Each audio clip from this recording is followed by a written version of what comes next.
koonkan aadmiga jooga qof kasta kurbadiisiyo kaskiisuu hadlayaaho dadku waa kalamaan haddii aad kululaato halla boodin ka shee kaalintaada ka qaado dadku waa kalamaane wixii kula wanaagsan qaar baa kohanayee ha kasoomin dhegayste dadku waa kalamaane intaasi waa kaftan waane markanna ku soo dhowaada xubintii kalamaan si aad u hesho xubinta kalamaan ee ka baxda maalin kasta radio kulmiye fadlan subscribe saar janalkan keenin waryaha kalamaaney warkii hore war soo dhaaf walaac yaab le baa yimid labada shabeelle cabasho xun baa ka soo yeerayso ciidankii dawladdu furmihii waa ka soo baxaa layidhi ra'iisul wasaare khayrana waa kii habeen hore yidhi mushaarkii askarta waa bixinnay kuwa aan diiwaan gashanayn maahane ciidankuna waxay leeyihiin kuwa diiwaan gashanaan mushaarkii helin markaanu waxaan la yaabanahay ra'iisul wasaaraha miyaa warbixin qalada loo keenay mase ciidamadaa been sheegayo marmarsiinyo ay furmaha uga soo baxaan samaysanaya warri horta sidaad sheegta bililkaljar maarsi leere jawaab hoosis may ka jiri kora haddii mushaarlaankiiga watana waa baxasku ku guurbu waa in waxaan dhihi lahaa ciidankayga xoogow ku xasila difaaco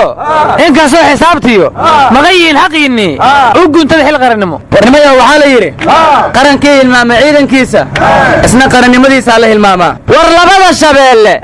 shabaabba sidii loogu duqaynayay ka soo baxeen oo xamar bay isla soo galeen ayaga iyo ciidanku sharba ciidan qarqariiban waxun la sheegtaayeen wejigaha gubtaad warnima wuxuu soo qoray ra'iisul wasaaruhu sida qaramada midoobay noola hadlay qaramada midoobay waxay dhahaan sanad kasta Soomaaliya intaasoo milyan oo dollar aan ku bixinaa Soomaaliduna ma aragto uma marqaati furto ra'iisul wasaarahana ciidanku uma marqaati furin kuwa iska waramaysiina anigu waxaan dhihi lahay askariyan anfac laasin abniga ku ilaalima askariyan anfac laasin abniga ku ilaalima war waa sidaan u sheegtay gudashiya aqoon iyo dadkan garasha taageerin go'doon iyo dhibaatay galaan waa guduutaba maantana ka guuraa la yidhi goobihii jiray haa runta way donti buuto daab jiidase leeri adna mugla hoogayaa daab la jiirta lasoo dangagtaa naga taqanta daaman xuqaad war waxaad sheegaysaan ma ahane xukuumadda nabadii nolol horumaray gaartay maantana wasaaradda maaliyaddu waxay soo bandhigtay waxqabadkeedii boorkana waxaa ciwaan u ahay xaggeen ka nimid xaggeen joognaa iyo xaggeen u soconnaa warjaabaha aniga haya waxaan ka nimid gadaasheenna waxaan joognaa halkan meeshaan u socnona lama oga ogaanshaxa ku falaysaa waa lagu og yahay waryaada ma naga jid iyo jahallaawaya wax kasta oo ay xaaladdu tahay kuna saabsan ciidanka xoogga waxaa ka hadli doona taliyaha guud ee ciidanka aana madaxweynaha jamhuuriyadda mudane farmaajo war dawladnimada dhib badan ayaa laga soo maray waxaana lagu qiimeeyaa guri la dhisayo oo maalin walba bulukeeti la saarayo kaas tiyaatarkaaba lagu dhisoo lagu dhammeeyey marka waxaan dhihi lahay hadday ciidan tahay iyo hadday ay hay-ado kale tahayba dhib baa laga soo maraya hala adkeeyo injineerada bulukeetiga ay saarsaarayana hala hubiyo waxaa loo yidhi masagaadaada meeluu yeel ma moogitaadka soo marte masagaadaada meeluu yeel ma moogitaadka soo marte alla yidhi warnimayo war ma haysaane niyusiilan dhibaatadii loogu geystay dadka muslimiinta ilaahayaa ka jawaabay baarlamaankii niyusiilan shalay aayado qur'aan ah lagu furo shirkiisii gabadhii ra'iisul wasaaraha ka ahaydna khudbaddii ay jeedinaysay السلام عليكم ورحمة الله كبلود وعليكم السلام ورحمة الله وبركاته ما لا يريه ورحمة الله براه وحي يراهدين بيصف الله بيبنيو ورواي يراهدين وركي قد قيسو مساجدين وحا الله فصحي مكروفنا واوين إني بنانك كحرتان ورباهنتنا آيات قرآن اللي قسي دايو وعلى أول هر الله أقولين نبينا يوسلان هدا نحرستي إلهي أسودك من كفا إيدي سهايان وليبا وحا الله الشيقي لوادي مع الموضوع الله soo dhaafay boqolaal liislaana inay muslimiin waxa la yiri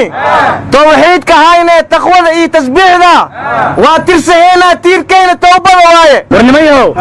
waxa aan baxayo malaayiin dollar helay inuu muslimiina qarka u saaran wiilkii ukunta wajiga uga dhuftay senatarkii taageeray dambiilaha waxaana loo bixiyay wiilkaasi egg boy malaayiin lacagana waa uu helay arayban ayaan dhaweeday dad la soo dhacday ha ii dhaweey wiilka ukunta ku dhuftay senatarka waxaan ku soo xasuustay wariyii George Bush Iraq ka qudbaynaya kabta tuulada gafuurka uga dhifay jiray hadda ko waxa la yiri warsha warshadii kabtaas soo saartay waa ka faa'iday wariyihii kabtaas inta tuura buush ku dhuftayna waa ka faa'iday asagana warwar ma haysiine shiikh cusubaa soo baxoo layidhaha sheekh shantaay shantaan isaga celinaya miyuu ka wadaa waxaas ka wadaa nimo shantaada kaa reebin shaqal ma kaa reebaayo maya sheekh macsare iyo sheekh kenyaawi magacyada iska barajaynaya war naga dhegaysanimo shiikhu shir jaraad ayuu qabtay wuxuu yidhi gabadha caaisha falkii lagu sameeyey anigoo kufsa dhihi maayo falkaasu sinaw ahaa nimankii geystana waxaan ku talinayaa in tallaabo laga qaado marka waxaan la yaabanahay gabadhii inta la kufsaday hilibkeeda la jarjaro ee jawaanka lagu shubo gurigooda lasoo hordhigay sinaw ahay macnaheeda waxaan kaloo la yaabanahay gabadhii heesaysa oo lugteeda bannaysay 100 shiikh ayaa ka hadashay falkii caaishana shiikhu ugu horreeyo ka hadlow ahaa kanu war shiikhu goormuu socdaa muxuuse falkaan u yaraynayaa qatlun jariixun zinun waaye reed maylan yaraayahay aryaada hanuuniya hadda kor wuxuu ku heesay maxaa culumadii qabsaday qur-aankii miyuu ka lumay waa runta laakiin isagu cod nimeedow lahaay war hargeysa ayay culimmadu tillaabo qaadeen islaam 100 karbaash bay ku xukumeen ninkii dulmiga la galana dhagax in lagu dilay xukumeen marka culimmada hargeysa noo waxa hadday kuwii kala aamuseen aryaa kuwaas ununkay nagu ray lahaayeen nooma yimaadiino gooni sutaagga inaad u ogolaataan ku xiran araada war ma haysiine xukunka waxa ridi waxa waaye maxkamadda ciidamada laba nimayna dil ku xukumeen oo shabaab lagu eedeeyay qaraxyo badan oo kii bam dhahay ay ka dambeeyeen la yiri dad badanna waa dileen la yiri oo abatay camalay u buubuubiyeen war shabaabkii shuu taxakumo xagee lagu toogtaa iskool booliisiya meesha toogashada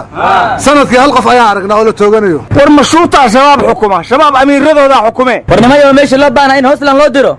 ama korlan loo diraa raggan warnimada marka dil lagu xukumo kadib ama iska daariibaan war ma haysaane amiirkii shabaab ee maxkamadda bariire dawladdu gacanta ayaan ku soo dhignay tiri laakiin waxaan la yaabanahay weli wax la soo qabtay oo saxaafadda loo soo bandhigay ma arag aryaadhaha dad dhul isku heesta oo maxkamadda dawladda ku qanci waayey maxkamadda shabaab u dacwoodayaa la yidhi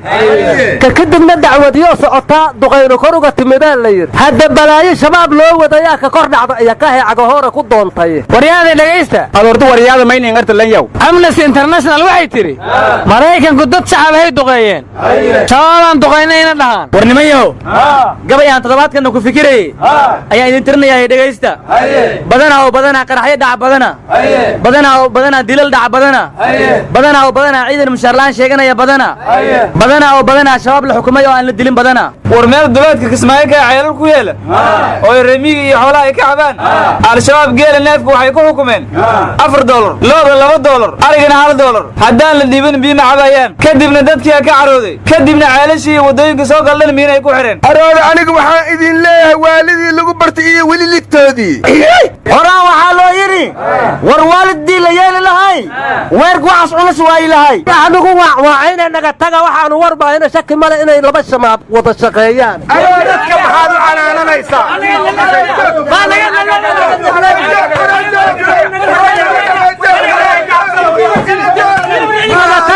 توفيق الله يدو وافجيه لا وين بمستميسي وبكلين دويه